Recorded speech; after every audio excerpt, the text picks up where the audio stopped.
আসসালামু আলাইকুম সবাইকে। আশা করি সবাই ভালো আছেন। আরো একটা নতুন দিনে নতুন ব্লগে আপনাদের সবাইকে ওয়েলকাম করছি। আজকে হচ্ছে মঙ্গলবার, সরকারি ছুটি। তো আয়েশের বাবা আবার তার বোনদের, আমার ননদদের, আয়েশের কুপিদের ইনভাইট করেছে আজকে রাতে। তো সারাদিন রান্নাবান্না নিয়ে ব্যস্ত ছিলাম। এখন সন্ধ্যা 7টা বাজে মেবি। তো রান্নাবান্না শেষ করে এখন রুমে এসে বসেছি। গেস্ট এখনো আসেনি, অন দ্য ওয়েতে আসছে আর কি, চলে আসবে। তো কি রান্না করেছি আজকে ব্লগে এগুলো দেখাবো। এত কিছু রান্না করিনি, মানে আমি যা পেরেছি তাই রান্না করেছি। আমার ভাবি হলে আরো অনেক কিছু রান্না করতাম আমাদের জন্য। আমার বাচ্চা ও বাবু বলে হ্যালো হ্যালো এভরিওয়ান, বলে হ্যালো এভরিওয়ান। তো এই যে আমার কলিজার টুকরা, আমার জানের জান, আপনারা তো সবাই চিনেন ওকে। ওর নাম হচ্ছে কি বাবা? ওর নাম হচ্ছে আব্দুল্লাহ আবরার আমিন আয়াস না বাবা? ও নো, এই হচ্ছে অবস্থা। সারাদিন কাজ করে এখন রেস্ট নিতে আসছি। এখন আমার ছেলে আমাকে নিয়ে পাঞ্জা লড়তেছে। তো আচ্ছা ঠিক আছে, আমি কি রান্না করলাম এগুলো আজকে আপনাদের একটু অল্প অল্প দেখাবো। সব দেখাতে গেলে তো একদম বড় একটা হয়ে যাবে, ব্লগ হয়ে যাবে। তো বেশি বড় করব না, আবার মোটামুটি কম বড়ও করব না। তো দেখুন কি রান্না করব। ঠিক আছে, তাহলে আজকে পুরো ব্লগ জুড়ে আমার রান্না বান্না থাকবে। আই হোপ আপনারা সবাই এনজয় করবেন। জানি আপনারা আমার চাইতে অনেক বেশি ভালো রান্না করেন, আমি তত একটা পারি না, তারপরও ট্রাই করি আর কি। যা পারি তাই আপনাদের সামনে প্রেজেন্ট করার চেষ্টা করি। আর যেহেতু আজকে ননদিনীরা আসবে, তো ননদিনীদের জন্য তো সবাই সব সময় অল টাইম স্পেশাল কিছু করার চেষ্টা করে, তাদের মন জুগিয়ে চলার চেষ্টা করে, আমিও তাই করি। আর আমার ভাবি তো আমাদেরকে ননদের মতো দেখে না, স্পেশালি আমাকে ননদের মতো দেখে না, নিজের মেয়ের মতোই দেখে। তো আমার ভাবি আমাদের জন্য অনেক অনেক অনেক কিছু করে। আমি তো আমার ননদদের জন্য তেমন কিছু করতে পারি না, তারপরেও যতটুকু পারি করি। আর তাছাড়া আমার ননদিনীরা অনেক গুণবতী, তাদের কাছে আমি কিছুই না। সো আমি আমার মতো করে যতটুকু পারি ততটুকু অ্যারেঞ্জ করেছি, বাকিটা দেখা যাক কি হয়। আর আশা করি আপনারা সবাই আজকে ব্লগটা এনজয় করবেন। আর আমার চ্যানেলটা প্লিজ সাবস্ক্রাইব করবেন, আমার পাশে থাকবেন, আমাকে সাপোর্ট দিবেন। আর আমার এই যে ছোট্ট পুচকু বাবাটার জন্য, বাবা হ্যাঁ বলো, হাই হাই হাই হাই, বলে বাবাই, বলে বাবাই, বলে বাবাই, সি ইউ। ও আচ্ছা, আরেকটা কথা বলতে ভুলে গিয়েছি, সেটা হচ্ছে যে এক আপু আমার প্রায় প্রত্যেকটা ব্লগে আমার ড্রেসিং টেবিলের রিভিউ দিতে বলে, রিকোয়েস্ট করে, প্রতি ব্লগেই ড্রেসিং টেবিলে রিকোয়েস্ট করে রিভিউ দিতে। তো আজকে আমি আমার ড্রেসিং টেবিলটা দেখানোর ট্রাই করেছি, বাট একদম এক্স্যাক্টলি ডিটেলস রিভিউগুলো দিতে পারিনি, কারণ টাইমের অভাবে আমি আজকে খুবই বিজি, আর সেজন্য দিতে পারিনি। তবে আমি ওনাকে কথা দিয়েছিলাম যে আজকের ব্লগে আমি আমার ড্রেসিং টেবিলটার রিভিউ দিব। তো রিভিউ তো দিতে পারিনি, আমি ড্রেসিং টেবিলটা দেখানোর চেষ্টা করেছি আর কি, বাহিরটা কেমন ভিতরটা কেমন দেখানোর চেষ্টা করেছি। নেক্সট কোনো আরেকদিন একদম ডিটেলস বলে দেবো।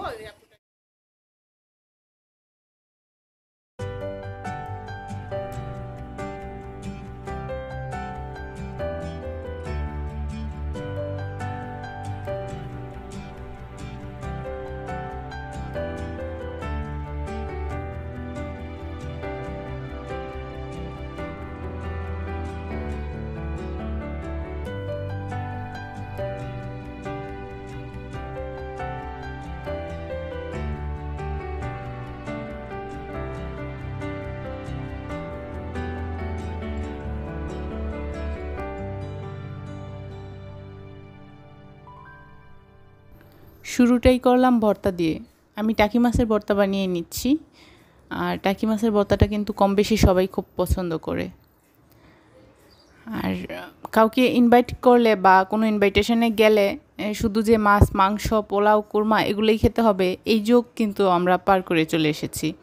এখন কাউকে ইনভাইট করলে বা কোনো ইনভাইটেশনে গেলে দেখা যায় যে ভালো খাবার রিচ ফুডের সাথে এরকম ভর্তা দেশি খাবারগুলো রাখা হয়। তো এবং সবাই চায়ও যে পোলাও মাংস এটা তো সবাই সবার বাড়িতে খায়, এটা এমন কিছু আহামরি ব্যাপার না। তো এটার সাথে যদি ভর্তা টর্তা রাখা যায় বিভিন্ন রকমের, তাহলে মানে যে খায় সে ভ্যারাইটিস পায় আর কি, যে যেটা ভালো লাগবে সেটা নিয়ে খাবে। আর স্পেশালি তো আমরা মেয়েরা শুটকি খুব পছন্দ করি, শুটকির ভর্তাটা চাই। তো আমার বাসায় আজকে শুটকি ছিল না, সেই জন্য শুটকির ভর্তা করতে পারিনি। টাকি মাছ ছিল, এই মাছগুলা হচ্ছে আমাদের নিজেদের পুকুরের মাছ, অনেক আগেই পাঠিয়েছিল, তো এতদিন ফ্রিজে ছিল, এটা কাজে লাগিয়ে ফেললাম আর কি। এখানে হচ্ছে আমি দুই কেজি দুধকে জাল দিয়ে ঘন করে 1 কেজি করে নিয়েছি, পুডিং বানাবো সেই জন্যে।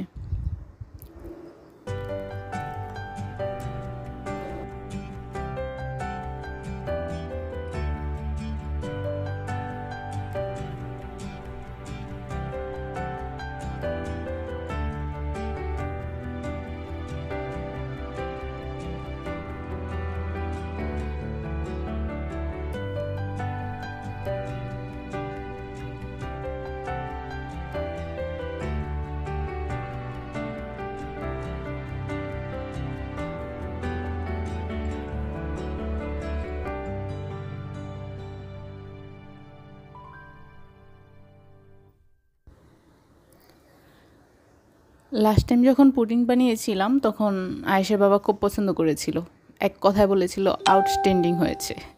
তো সে সাধারণত এই কমপ্লিমেন্টটা খুব কমই দেয়, তো ওই দিন খেয়ে খুব প্রশংসা করেছিল যে পুডিংটা খুবই টেস্টি হয়েছে। তো ট্রাই করলাম যে আজকে দেখি করি গেস্টদের জন্যে, তো দেখা যাক কেমন হয়। আমি একদম সহজ এবং শর্টকাট উপায়ে পুডিং বানাচ্ছি, ব্লেন্ডারে সব কিছু একসাথে দিয়ে মিক্স করে, তারপর এটা খুবই ইজি ওয়ে। তো আমি সাধারণত যে পাত্রে কেক বানাই সেটাতেই পুডিং বানাবো। তো যেহেতু চুলায় বানাবো, তো একটা চুলাতে পানি বসিয়ে দিয়েছি গরম হওয়ার জন্যে, আর এটাতে আমি দুধ ঢেলে নিচ্ছি। তো ব্লেন্ডার করার পরও আমি একটু ছেঁকে নিয়েছি, যদি কোনো লাম্পস থেকে থাকে এটা ছাঁকনিতে থেকে যাবে।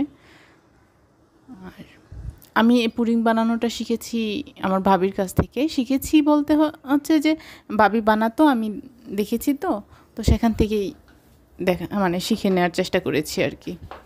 তো ভাবির মতো এত টেস্টি হয় না, আমার ভাবির হাতের পুডিং তো ওয়ার্ল্ড বেস্ট মানে আমার কাছে আর কি। তো ওনার মতো এত টেস্টি হয় না, তারপরও দেখি যে যাদের জন্য বানাই তারা পছন্দ করে। যেমন লাস্ট টাইম আয়েশা বাবা পছন্দ করেছিল যে ভালোই হয়েছে। ঠিক আছে, আমি তাহলে এটা বানিয়ে নিই।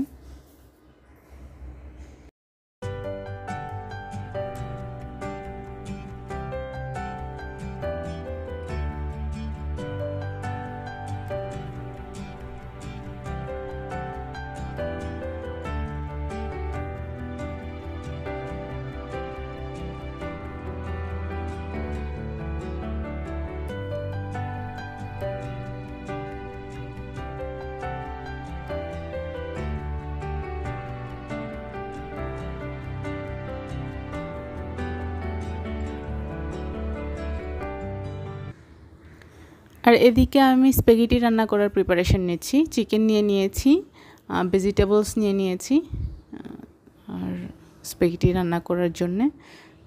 তো চিকেনগুলা নুডলসে যেভাবে চিকেন দেই সেভাবেই কেটে নিয়েছি, সবগুলো এক সাইজ হয়নি, তো করার ট্রাই করেছি আর কি।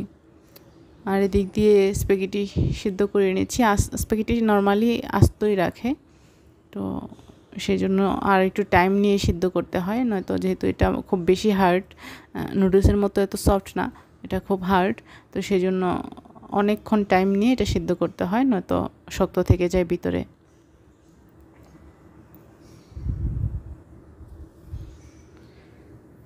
আমি এর আগে কখনো স্প্যাগেটি রান্না করিনি, সেজন্য রান্না করার আগে আজকে কয়েকটা টিউটোরিয়াল দেখে নিয়েছি। তো আমার কাছে সবচাইতে ইজি মনে হয়েছে যে একটা চ্যানেল আছে না, কোন আপু যেন, কুকিং স্টুডিও বাই উম্মি আপুর রেসিপি আমি প্রায় সময় ফলো করি। সব কিছু রান্না করার ক্ষেত্রে ওনার রেসিপিগুলো আমার কাছে খুব ইজি মনে হয়। তো এটাও দেখলাম যে ওনারটাই সবচেয়ে ইজি। আর সবগুলো ইনগ্রিডিয়েন্ট আমার কাছে ছিল না, তো কয়েকটা ইনগ্রিডিয়েন্ট বাদ গিয়েছে। যেগুলো ছিল আমার কাছে সেগুলো দিয়ে ট্রাই করেছি। স্প্যাগেটিতে মনে হয় টমেটোর পরিমাণটা খুব বেশি দিতে হয়, তাহলে জিনিসটা কালারফুল হয়, একদম লাল লাল কালার হয় আর কি। তো আমার কাছে টমেটো ছিল, কিন্তু আমি একটা দিয়েছি, আর একটা দিলে মনে হয় ভালো হতো আর কি।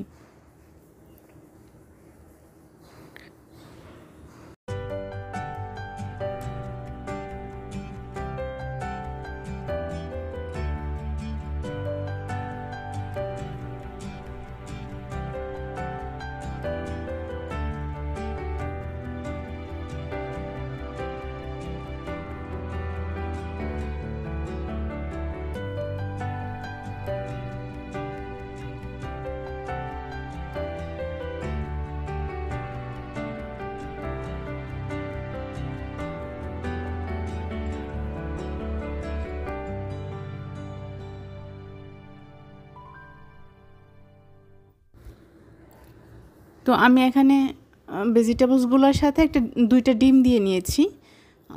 এটা ছিল আমার সবচেয়ে বড় বোকামি। ডিমগুলো দেওয়ার কারণে টেস্ট বেড়ে গেছে, ঠিক আছে, বাট কালারটা কেমন যেন ফ্যাকাশে হয়ে গেছে। তো আমার রান্না দেখে যদি কেউ ট্রাই করেন, যদি কোনো নতুন আপু আমার রান্না দেখে থাকেন, নতুন রান্না করছেন, আমারটা দেখে ট্রাই করবেন, তাহলে আপনাকে বলবো বা আপনাদেরকে বলবো যে ডিম ভুলেও দিবেন না। ডিম দিলে হ্যাঁ খেতে টেস্ট হয় বা একটু টেস্টি বেশি হয়, কিন্তু কালারটা একদম নষ্ট হয়ে যায়, কারণ স্প্যাগেটির কালারটা থাকে একটু চকচকা, কিন্তু আমি ডিম দেওয়ার কারণে একটু সাদা সাদা ভাব চলে এসেছে। এই কালারটা আরও সুন্দর হতো যদি ডিমটা না দিতাম। তবে সবাই খেয়ে বলেছে যে মোটামুটি ভালোই হয়েছে, তো খারাপ হয়নি। আর পার্সোনালি আমি স্প্যাগেটি খুব বেশি পছন্দ করি না, নুডলসটা যত পছন্দ করি এটা তত একটা পছন্দ করি না। আমি লাস্ট একদিন খেয়েছিলাম মনে হয় কেএফসির স্প্যাগেটি, আমার কাছে খুবই ফালতু লেগেছে। তো হোমমেড স্প্যাগেটি ভালোই লাগে, ভাবি রান্না করলেও ভালোই লাগে, আমি রান্না করলাম তো মোটামুটি ভালোই লেগেছে। যত জায়গায় হোমমেড খেয়েছি ভালোই লাগছে, কিন্তু রেস্টুরেন্টে যেই দু এক জায়গায় খেয়েছি আমার কাছে তেমন ভালো লাগেনি। আর এই হচ্ছে আমার স্প্যাগেটির ফাইনাল লুক। যদি এখানে আমি ডিম না দিতাম তাহলে কালারটা আরও চকচকা থাকতো, দেখতে আরও সুন্দর লাগতো। তো আরেক হাঁড়িতে আমি হচ্ছে গরুর মাংস বসিয়ে দেব। গরুর মাংসের জন্য পেঁয়াজ টেয়াজ কষিয়ে, মশলা কষিয়ে গরুর মাংসটা বসিয়ে দিলাম। আমার মনে হয় কি জানেন, পৃথিবীতে যত ধরনের খাবার আছে সব থেকে বেস্ট হচ্ছে গরুর মাংস।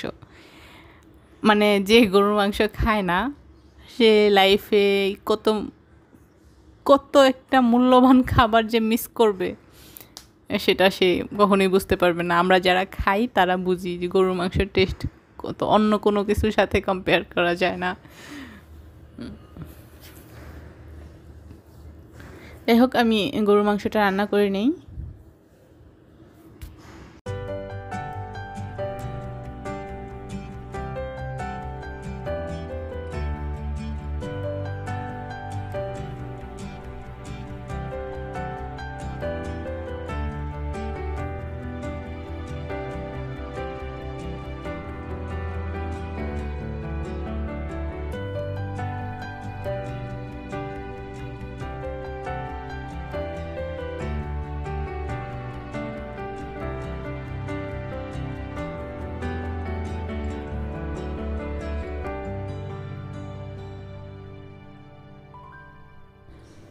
এদিক দিয়ে চিংড়ি ভুনা করে নিয়েছি, চিংড়ি ভুনা টমেটোর সাথে।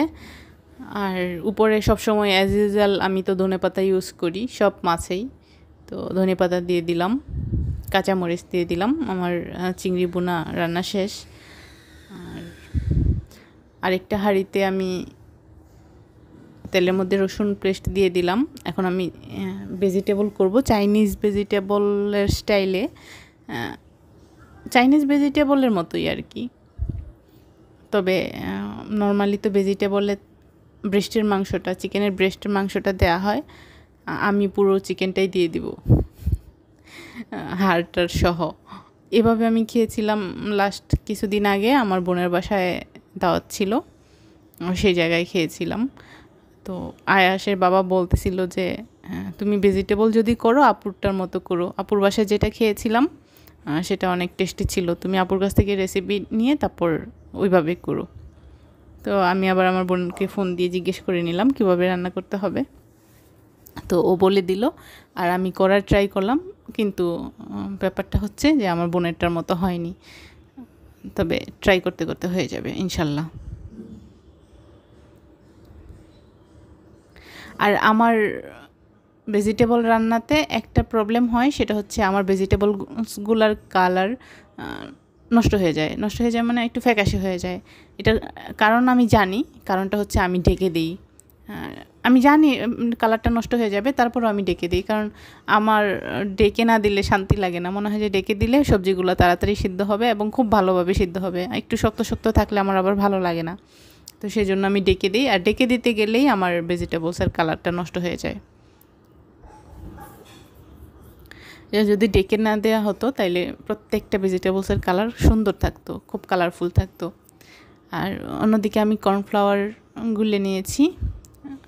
ভেজিটেবলটা নামানোর 5 মিনিট আগে আমি কর্নফ্লাওয়ার দিয়ে 5 মিনিট জাল দিয়ে তারপর নামিয়ে ফেলবো। আর কর্নফ্লাওয়ার দিলে কি হয় সেটা তো সবাই জানে, এটা হচ্ছে গ্রেভি ভাবটা চলে আসে।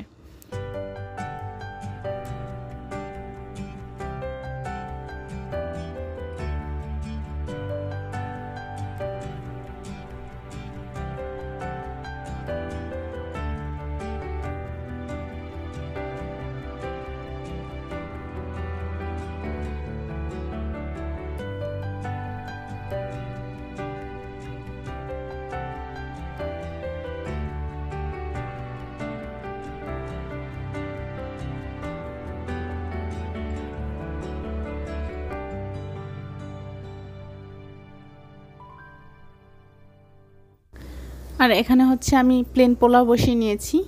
প্লেন পোলাওর সাথে আমি মটরশুঁটি দিয়েছি, আর হচ্ছে দেব গাজর কুচি। গাজর কুচি দিলে পোলাওটা সুন্দর, দেখতে সুন্দর হয়। আর আরেকটা জিনিস অ্যাড করেছি, আমরা অ্যাজ ইউজুয়াল যেই প্লেন পোলাওটা খাই সেটাতে আস্ত জিরা ইউজ করি না। মানে আস্ত জিরা ইউজ করলে দাঁতের ভেতরে কামড় লাগলে আমার ভালো লাগে না। তো আজকে আবার আমি ইচ্ছে করে আস্ত জিরা দিচ্ছি, কারণ আমার শ্বশুরবাড়ির সবাই দেখি যে পোলাও রান্না করার সময় আস্ত জিরাটা ইউজ করে, তো সেজন্য আমিও দিয়ে দিলাম আস্ত জিরা। তো ওরা অবশ্য পুরা পানির জায়গায় পুরো দুধ ইউজ করে, তো আমি দুধ ইউজ করি না। আর একদিন ট্রাই করেছিলাম, তখন আমার মনে হয়েছে যে রাইসটা একদম আঠালো আঠালো হয়ে গেছে দুধের কারণে, ঝরঝরা হয়নি তেমন। এরপর থেকে আমি আর দুধ ইউজ করি না, এমনিতেই পানি দিয়ে রান্না করি, তাহলে রাইসটা খুব সুন্দর ঝরঝরা থাকে। আর এই যে এখন হচ্ছে রাত্র 9টার দিকে আমার গেস্ট সবাই চলে এসেছে, তো আধা ঘন্টা পরে খাবার সার্ভ করব, সেজন্য এগুলো বেজে নিচ্ছি। এগুলো আগে বেজে রাখলে হয় কি যে ঠান্ডা হয়ে গেলে ভালো লাগে না খেতে। এই জিনিসগুলা ফ্রাই করার যে জিনিসগুলো সব একদম সাথে সাথে করে খেতে পারলে ভালো টেস্টটা থাকে, আর ঠান্ডা হয়ে গেলে টেস্ট থাকে না। সেজন্য খাবার দেওয়ার কিছুক্ষণ আগে এগুলো ফ্রাই করে নিচ্ছি। আমি আমার গেস্টদের সাথে গল্প করছিলাম আর ফ্রাই করছিলাম। আমি আমার ব্লগে আমার গেস্টদেরকে দেখাইনি, কারণ হচ্ছে যে প্রত্যেকটা মানুষেরই প্রাইভেসি থাকে। আমি আমার কাজের জন্য, আমার ব্লগের জন্য আমি ওনাদের প্রাইভেসি হ্যাম্পার করতে চাচ্ছিলাম না, সেজন্য আর ওটা শ্যুট করিনি। দেখা গেছে যে আমার অনেক স্ন্যাক্স আইটেম বা ডেজার্ট আইটেমগুলো আমি ভিডিওতে আনতে পারিনি, কারণ তখন আমার গেস্টরা সামনে ছিল, সেজন্য আমি শ্যুট করিনি। তো এই যে এদিক দিয়ে আবার আমি আমার ড্রেসিং টেবিলটা শর্টকাটে দেখিয়ে দেওয়ার চেষ্টা করছি একটা আপুর জন্য। আমি যখন থেকে ব্লগ দেওয়া স্টার্ট করেছি তার 2-1 দিন পর থেকেই একটা আপু রেগুলার কমেন্ট করে আমার এখানে, যে উনি হয়তো আমার মুখে শুনেছিল যে আমি হাতিল থেকে ড্রেসিং টেবিল কিনেছি। তো তারপর থেকে বলতেছে, আপু আপনার ড্রেসিং টেবিলের রিভিউ দেন। মেবি উনি কিনবে আর কি, সেজন্য। তো আমি ওনাকে বলেছিলাম যে ঠিক আছে, নেক্সট ভিডিওতে আমি আপনার জন্য আমি ড্রেসিং টেবিলের রিভিউ দিব। তো আমি আবার কাউকে কথা দিলে সেটা রাখার চেষ্টা করি। খুব বেশি যদি বিপদে পড়ে যাই তাহলে হয়তো ব্রেক হয়, নয়তো আমি কথা দিলে সাধারণত রাখার চেষ্টা করি। তো এটা হচ্ছে ড্রেসিং টেবিলের ভিতরের অংশটা। ভিতরের চেম্বারগুলো অগুছানো, এখন আমি গুছিয়ে রাখিনি। আর এই যে দেখতে পাচ্ছেন আমার ছেলের ডাইপার। আমার ছেলের ডাইপার আমার বাসার আনাচে কানাচে যেখানে হাত দেন সেখানেই পাবেন, কারণ ডাইপার আমি অনলাইনে কিনি। তো দেখা যায় যে একদিন আসার কথা থাকলে 2 দিন পরে আসে। তো সেজন্য কয়েকটা ডাইপার ছিটিয়ে ছাটিয়ে বিভিন্ন জায়গায় রেখে দিই, যে যদি আমার বাচ্চার ডাইপার শেষ হয়ে যায় তখন আমি যাতে প্রবলেমে না পড়ি, বিভিন্ন জায়গায় হাত দিলে যাতে আমি ডাইপার পাই। এই হচ্ছে কাহিনী। তো আমি ড্রেসিং টেবিলটা দেখিয়ে নেওয়ার ট্রাই করলাম। আর চেম্বারগুলো একদম, বাইরের চেম্বারগুলো পুরো খালি রেখেছি, কারণ এখানে কোনো কিছু রাখলে দেখা যায় যে আয়াস ধরে নষ্ট করে ফেলে, সেজন্য এখন কিছু রাখিনি, সব বাথরুমের ক্যাবিনেটে রেখেছি। আর এই যে এখানে আমার ড্রেসিং টেবিলের আস্তর উঠে গেছে, সেটা হচ্ছে আমার পুত্রদন সাইকেল দিয়ে এটা করেছে। সাইকেল চালায় সারা ঘর, ড্রেসিং টেবিলের সামনে এসে সে সাইকেলটা লাথি দিয়ে ফেলে দেয়। তো ড্রেসিং টেবিলের উপরে 2-3 দিন লেগে তারপর এখানে উঠে গিয়েছে। এই হচ্ছে অবস্থা। ঠিক আছে, তাহলে আজকে এ পর্যন্তই। সবাই ভালো থাকবেন। আল্লাহ হাফেজ।